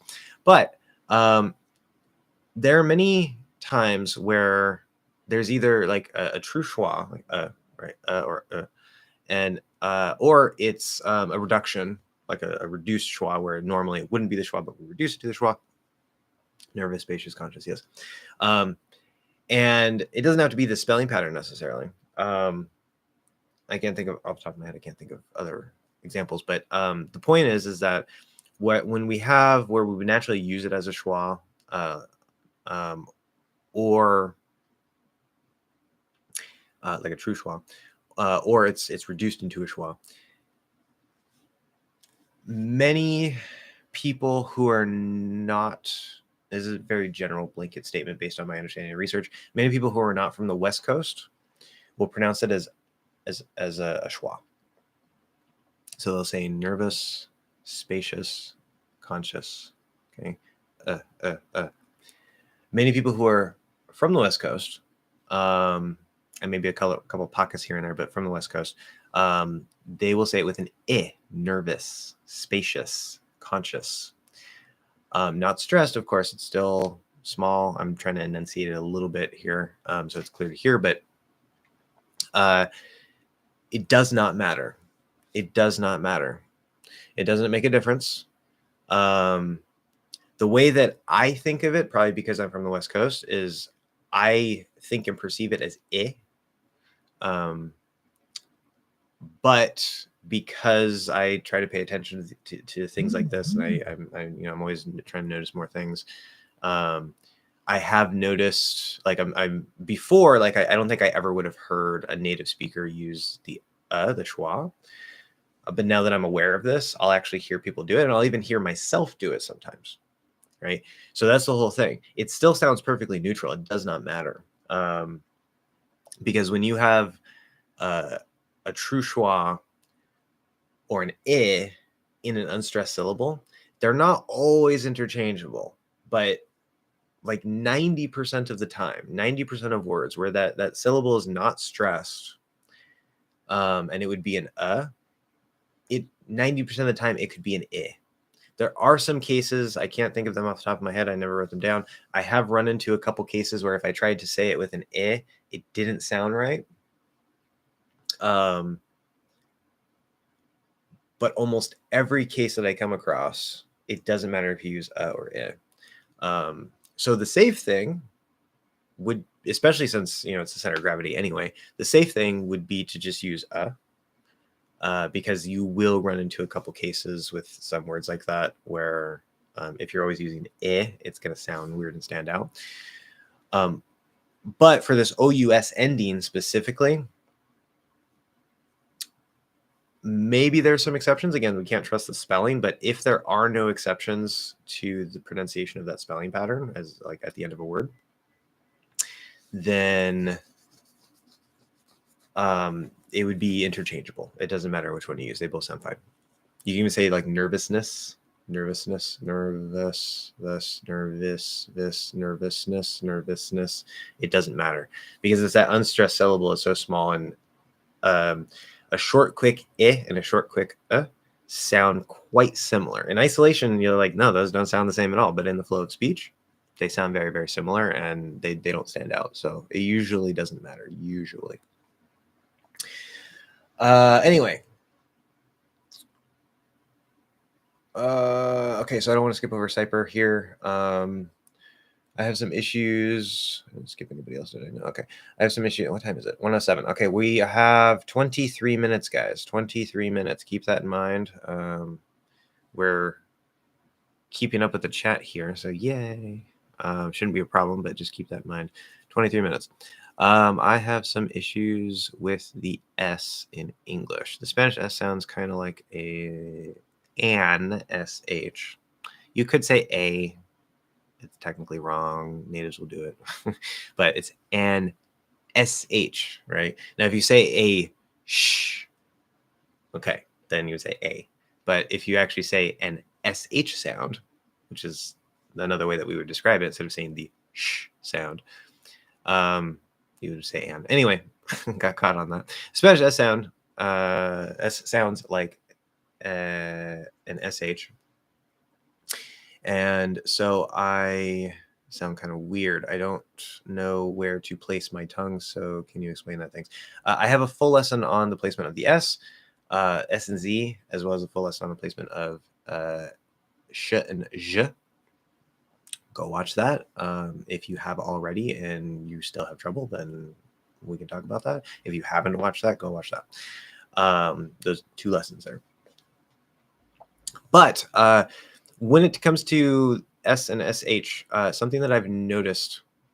So if you are a Spanish speaker, which you are, your exact dialect can have an impact here, because I mentioned before, I can't do it very well, but I know there's this particular accent, like from Spain. I forget what part of Spain, but it's where like the S's kind of like they sound very much like SH's. So instead of saying like, I don't know. I don't even know if it depends on where the S is necessarily. I can't think of an example. So like separados. I don't know. They say like separados. Like it's more of an SH sound, something like that. That's going to give you extra problems. But Spanish has an SH sound, doesn't it? Maybe it doesn't. And I don't even remember. Anyway, the SH sounds and the S sounds can be very, very, very similar. So, like I noticed for a lot of Russian speakers, not necessarily all Russian speakers, but I've worked with a lot of Russians, and most of them, the placement of the S and the SH is switched compared to English. So we do the S like here, the SH like here. So the SH is like a little bit behind the S. Where in Russian, apparently, they do the S from here, like, and they do the SH from here. You can produce an S or an SH anywhere along here, right? That's one of the problems. Because like, oh, I'm here, so I can't do an S anymore. No, you can still do an S from there. The thing you want to focus on with the S is getting a little bit of a whistle. Okay, you're not trying to say, okay, I can't whistle. There we go. Sorry if that was loud. You're not trying to whistle necessarily, but there's a little bit of a, see, it's not like, when it starts to flatten out like that and get a little like, you start losing that sort of little pitch. Okay. The more of that you have, now you can get to a point where it's too much and it really stands out and you don't want that. But usually that's not the problem. You don't have enough. The more of the whistle you have, the more it's going to sound like an S, regardless of where you place it. And the less of the whistle you have, the more it's going to sound like an SH. That's the big difference between them. S, sh, s, sh. And there can be a little bit of a whistle in the SH depending on the exact way that you hold and place your tongue. But you're going to hear a lot more of the airflow than the whistle. Like the whistle might just be very barely in there. So the S needs to be sharper.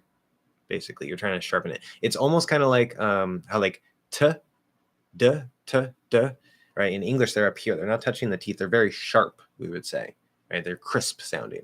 In Spanish, the T and D is the and the, t, t, t, t, t, t. Okay, it's kind of like that. I'm not saying like the S between Spanish and English. I'm not talking about that. I'm talking about just like in English or in general, the difference between an S sound and an SH sound, at least from an English speaker's perspective. The S is sharper. So it's almost like the S would be the equivalent of an American T. It's nice and crisp, or an English T, where the SH would be the equivalent of like that more dental T, like flatter sounding type thing. To give you like a comparison of something similar. So then the question becomes, okay, well then how do I make a sharper sound that get that little bit of a whistle? And then how do I make a duller sound and mostly remove that whistle? And that is, again, the exact placement doesn't matter as much. The place, I mean, obviously you can't just place it anywhere necessarily. You can't place it all the way back here. That's not going to work. And you want to make sure that you're using the tip of your tongue because I think in Japanese, don't quote me on this. To me, I never noticed this before, but I think the SH in Japanese, it almost sounds kind of like there's what we would consider in English like a lisp sort of. So instead of like sh, like she, it's almost like she. So the tongue is like a little farther forward and a little up. It's like, so the air is going over here instead of over the tip mostly. And so that's an important consideration. It also depends on the parts of your tongue. We're going to talk about this with the mouth posture when we talk about the consonant master class, which is, I don't know when that's going to happen. Hopefully it will come up sooner rather than later, but I'm really trying to sort out the basics here. And now we have, of course, right when we're running out of time, guys. Now we get a whole bunch of things. That's okay. We have 15 minutes. Keep in mind, anybody who just came in, we have 15 minutes left. So I'll finish up here, but you want to try to manipulate the tip in a way that, based on the closeness to the top and the shape, in order to manipulate the airflow so that it whistles more for an S and that it doesn't whistle very much for the SH. That's the real big difference there. So play with that. But go watch those lessons if you haven't. Okay, do you understand British accent? Yes, I have absolutely no problem understanding a British accent. Now, when you say British accent, right, there are actually, I think, like 60 different British dialects. Yes, 60. Maybe even actually more than that. I don't remember. I was taking a linguistics class at once, and it said there was like some crazy number of British accents or dialects, because Britain has a very long history. And there are some British accents that are just so, I don't even know what to call it. They're not bad necessarily, but it's just, they're it's almost like it's like a brand new language, like pronunciation of language, kind of. Sometimes it can get that bad, and those can be hard to understand. But the average person who speaks like a general like Cockney sounding accent, like "Oi, governor," you know, or "Hello, hello," you know, things like that. It's a horrible impersonation, but those are some of the features, right? Instead of hello, they'll say hello, hello. That's usually not a problem to understand. Of course, RP, proper British pronunciation, that is definitely very, very easy to understand, because we get exposed to this growing up. Like it's part of American culture, is being exposed to British accents, because we have a long history with the UK and all this stuff, and so it's definitely not foreign to us. It's kind of like, if you grew up in Mexico and you were exposed to TV shows from like Spain or from Argentina or something, or if you're an Argentinian and you're exposed to Mexican TV or something like that, like you're gonna be used to understanding the accent even if it's different. Of course, Spanish isn't a good example because there's not that wide of a difference in the pronunciation compared between American and British, but you get the point. It's not a problem. British English, Australian English, South African English. Did I say Australian? Yeah, Australian English. New Zealand English. Canadian English, especially Canadian English. They're all, with the exception of maybe some regional accents or from some speakers, they're all mutually intelligible, which means that we can all understand each other. So, okay. Like perfect, the noun could be or a, right? Yeah, so the verb would be perfect, right? So we can't do that, but perfect. Yeah, should work in that one. I definitely want to say eh. There are some cases where you go to the dictionary and it'll say eh, not and I think maybe with one exception that I found, I don't know, but pretty much every time that, because sometimes I'm not sure, because I'm like, well, I usually say but I don't know, like if I'm telling you guys, like, can you use both? I want to make sure. And sometimes it'll say just but I'll try to say it with and it still sounds perfectly fine. So again, yeah, most of the time you can use either one. Perfect. It doesn't matter. Welcome. A little late to the party here today. That's okay. Hello, how do you say the oo sound in good? Okay, so the because it sounds similar like the I sound, the something sound. I have no idea what sound that is from my native language. Well, I don't know. It's probably not the same. It definitely doesn't use the same symbol. The IPA symbol would be, it looks like a horseshoe. You can look up the English Hacks vowel chart on my website, which there should be a link to in the description of this video somewhere. The downloads page of my website. How do you say it? That's I have a whole lesson on that. Go watch a lesson. I don't have time to go into that right now. It's a very complicated one. That is also going to be part of the mouth posture.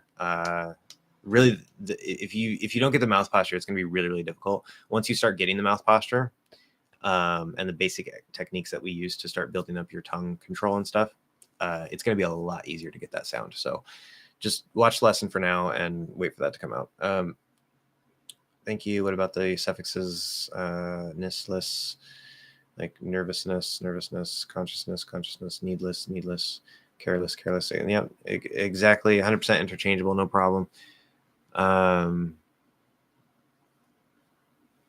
No problems. I perceive your it as being the same sound as it, as in pero. It's not the same sound for sure. Do you think the same sound? No, because I do it with the mind of. Oh, okay. Well, also remember the R in Spanish and the flap D in America. If you're doing a regular D, that's not going to work. But if you're doing a flap D, it's not exactly the same. It also depends on what's around it, but it is very, very similar to a single tapped Spanish R.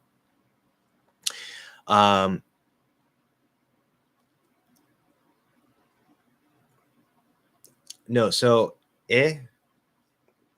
which I'm still working on isolating because in English, we have a diphthong A, which starts with that Spanish sound I, right? It doesn't necessarily sound like it because it's a diphthong, but it's the start of that diphthong, A. The mouth posture is also a little bit different, so that's going to shift things a little bit more. But I is a completely separate sound. In fact, I is the end of the diphthong A. So the Spanish I sound is the start of A, and I is the end of A. It sounds like E in the diphthong, but it's not. It's that's an illusion. That's a whole special thing. I have lessons on that, but if I were to do I in Spanish in this word, it would be pero, pero, pero. I don't know if that's a word. Maybe it's a bad word. I don't know. But if you don't hear a difference, you need to train your ears. It's a very common problem. You need to train your ears. It's a relatively simple fix, but I have minimal pair lessons, not between I and I. I'll probably have to make that at some point, but between like E and I, and I. So yeah, some regions in the U.S. will also mutate S into SH. I keep hearing this year, last year. Okay, good comment, good question here. I don't think it's a regional thing necessarily. In fact, if you go to some linking sources, they will tell you that if you have an S before a Y, it becomes an SH, which I would disagree with, but it can happen. Yes. In the case of last year, it's not that it's not an SH plus a T. It becomes a CH because T plus SH is CH. Last year. So it's an S. It's still an S. It's not last year or last year. No native would ever say that. Ever. Last year. No. Last year. So it'd be an S plus a CH. Last year. That is a common thing. That does happen. You don't have to do it, but it does happen. This year, blending into this year. If we're getting really lazy in our speech or we're speaking really quickly, definitely it can happen. But I wouldn't say that is like a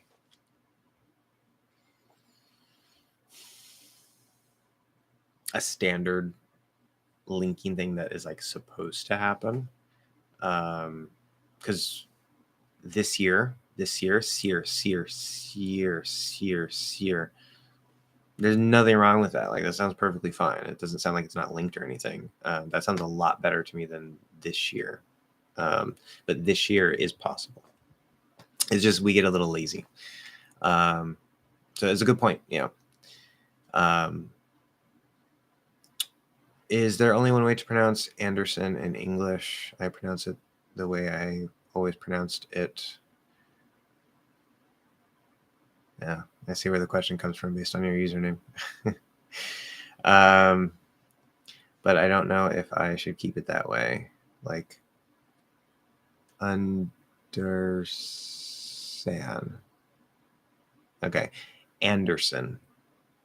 I don't think there's another way to pronounce it. No, so it should be Ann. Like you're saying and, der, not dar or something like that. Der. Make sure it's just der. And then the SON, it could be like we were talking about. Evo was asking about earlier. It could be sun with a schwa, or it could be sin with an I. Both are perfectly fine. Anderson. The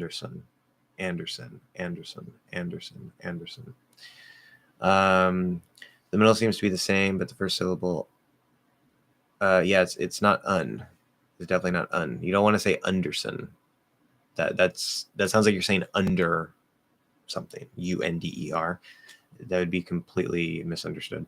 I make it more like schwa. You do not want to do that. Especially because that's the stress. It's Anderson. Anderson. That's the primary stress. You can't make it into like Anderson. Anderson. You're like, what? Like, that's not a word. That's not a name. In the last syllable, it has the cot vowel instead of son. Okay, so Anderson. Anderson. Anderson. Anderson. Anderson. I would make that a little clearer. Anderson. Anderson. Anderson. That's son. Son isn't even a word. It just sounds like under and then son, whatever son would be. I don't know. I would be very surprised if a native speaker understood what name you were trying to say. And that's not bad. I'm really emphasizing this because that's like way off. And the way that pronunciation is usually taught is really, really bad. If it's even taught at all. And so, yeah, I'm glad that you know. I don't know how long you've been watching my videos, but I'm glad that you know about the cot vowel. That's perfect. And you know what a schwa is. Most people know what a schwa is. That's good. But it doesn't work here. Because remember, there's the upside down V, which is part of the range of the schwa. That can be in a stress syllable, like under. Under. Technically, it's upside down V, and that would be fine. But not here. That's just not how we pronounce that name. So I don't know if like somebody else, like information you got from someone else, maybe led you to think that you should pronounce the name that way, or maybe your ears are a bit off or something. I don't know. Whatever the case is, you don't want to say it the way that you're trying to say it. Of course, that's the way I always heard my name being pronounced. Should I keep that? Okay, so that's the way that you heard it being pronounced. Interesting. Or should I try to say the American way? How do you say Anderson?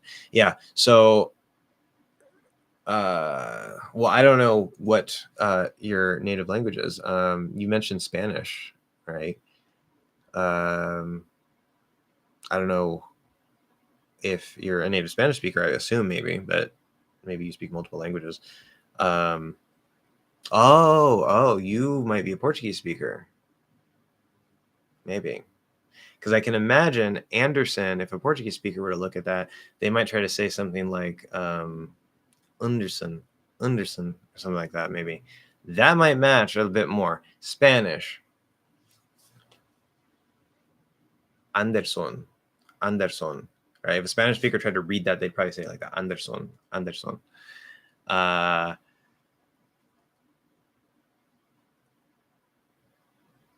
So I don't know where this is coming from, what the is coming from. Like, so you're a Spanish speaker, but that's the way that you've heard your name be pronounced. Native language is Portuguese. Okay, see, exactly. I thought so. See, I know enough about Portuguese. I totally figured. Okay, from Brazil, yeah. So that's why you hear people saying it that way. Completely off. The first thing right off the bat, that AN in Portuguese, you guys want to pronounce that like or maybe something like that, right? So like if you say like Fernando, right? Fernando, there's this nasal sound.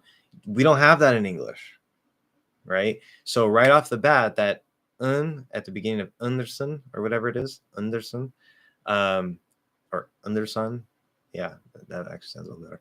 Instead of that, that is going to be completely different in actual English. It's going to be an. We don't have a nasal we don't officially have any nasal sounds. Unofficially, they do exist. And I'll be talking more about that later. Advanced pronunciation, but they do not exist as a standard part of the language like in Portuguese.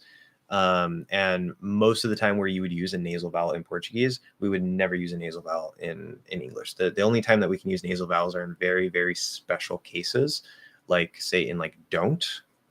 or won't, where we drop the N and the T. So if I say I don't see it, I can say I don't. Sounds kind of French, don't, right?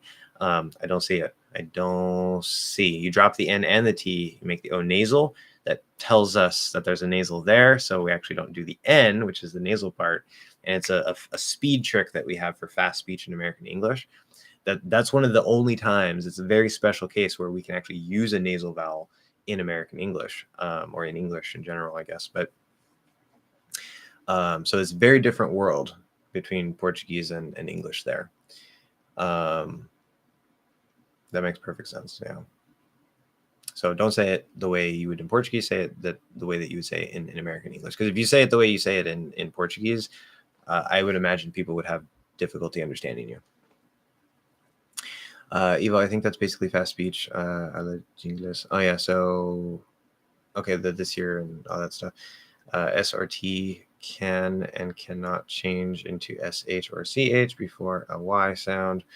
It depends on the pace you're speaking. If fast, more likely to be palatized. Yeah, see, okay. Good explanation. Good feedback. Thank you for jumping in. No problem. Palatized. Nothing wrong with the term. But to the average person, right, there's a reason I avoid terms like this. The average person is just like, hey, how do I improve my pronunciation? Well, you got to palatize. What? I'm leaving. Thank you. Make me feel like I'm in some weird science class or something. I don't like it. And then also don't, like, obviously it's very natural to describe it this way. Like even me, like I might accidentally end up describing it this way if I'm not paying close enough attention to my wording. But you say S or T can change into S, H, or CH, right? And then you say before a Y sound. So let's go to Y sound, right? But it's like, okay, S or T, is that the S sound, or the S letter, the T sound, or the T letter, right? Now I'm going to assume we're talking about the sounds, of course, but it's always good to specify, because sometimes people read something like that and then they're like, oh, I see a T and I'm going to change it into a CH. Anyway, I don't know, whatever. I'm getting tired, guys. We're out of time. It's an off day. I didn't get to bed until like 3 a.m. last night for various reasons. So that's part of why I'm kind of But okay. Yeah, that definitely does happen in faster speech, because we get lazier when we speak faster. So that's definitely true. But Il Abdullah, or not Il, E Abdullah, welcome. Birthday. Every single live stream, I swear to God. Every single live stream. Go watch every other live stream to know how to pronounce birthday. I talk about it, it seems like almost every live stream. It's only hard if you do it the hard way. The hard way is to fully enunciate birthday, which you can do it that way. That's fine. Normally we don't do it that way. We will use the dental T version of the voiceless TH, birth, and then we'll release a dental D instead of a regular D. Day, birthday. Super easy, makes it a lot easier. Go watch the lesson on the full range of the TH sound for more information on that. Normally you cannot, I have to mention this, normally you cannot replace a normal T or D with a dental T or D. It's a big no-no, never do that. The only time you can do that is if it's after a TH that turns into a dental T or D. It's a special case. Makes speaking a lot easier. But go check out that lesson if you haven't seen it already. The full range of the TH sound. Full range of the TH sound, English hacks. You type that in and it should be the first result. IPA transcription, I speak Romanian. Screw the IPA. I don't care. Screw the IPA. The IPA is horrible. It's absolute garbage. Sorry. It's good for some things.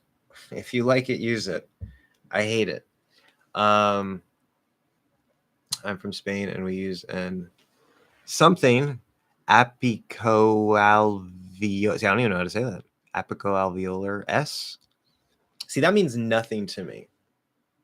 absolutely nothing, and it would definitely mean absolutely nothing to the average person. I know alveolar, I don't know generally what that means, but apical, I have no idea. It sounds a bit like sh, but it's not really that. See, a lot of these technical terms, if you like them, learn them, fine, have fun, but a lot of these technical terms are not useful. They're not useful. They do not help you get the sounds. They just make you sound fancy. Yes, if you're talking to somebody who knows what that means, then they can maybe help you. I don't even take the time to learn all those technical terms because they don't really help you. They're not really going to help me. They just give me a bunch of technical terminology that doesn't help me sound any better, doesn't help you sound any better, for the most part. Cesar. Okay, guys, no more comments. I'm going to have to go. In fact, I'm going to have to cut this off pretty soon. So we're just about at the end here. Can you go over devoicing of the Z sound at the end of words turns into ZS sound, but how do you produce the sound? So I have a lesson. I don't know if you saw that lesson on, I think it's called partial end of word devoicing, partial end of word devoicing, or something like that. So it's not devoicing. Most people call it devoicing. It's not devoicing, because if you were to completely devoice, if I say, for example, buzz, okay, B-U-Z-Z, there's a Z sound at the end there. If I were to completely devoice, it would turn into bus. Now it's a completely different word, B-U-S. Okay, so it's partial end of word devoicing, like you're saying, right? Turns into z, s. Okay, so the Z and the S, I don't see. Okay, maybe if your language, if you have a Z and you have an S and they're produced in different ways, remember, be careful of spelling. If you're a speaker from Spain and you see a Z, you're going to pronounce it as th, which would be a different position than s. But in that, don't focus on the spelling. If we're talking about the sound s and the sound z, which in English is spelled with the letter Z, usually, sometimes the S spelling will represent the Z sound. Focus on the sound. The S sound and the Z sound are in the exact same position. Nothing changes. Your tongue does not move. You do not change your tension. You don't do anything. All you do is you add voice. That's all I'm doing. I'm just adding voice, dropping voice, adding voice, dropping voice.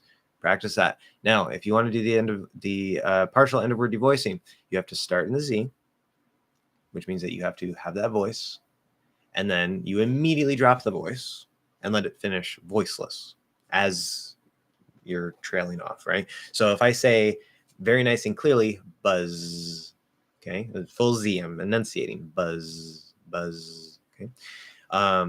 If I say bus, there's no Z, that's not right. You want to go into the Z, buzz,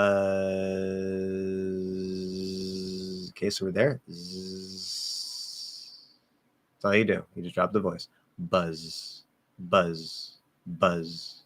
Okay. Now, if you get really good at that and you're in the flow of fast speech, depending, especially if it's at the end of a sentence, but if you're in the flow of fast speech, there's no special linking, whatever going on, whatever. It's dynamic. We know it's dynamic.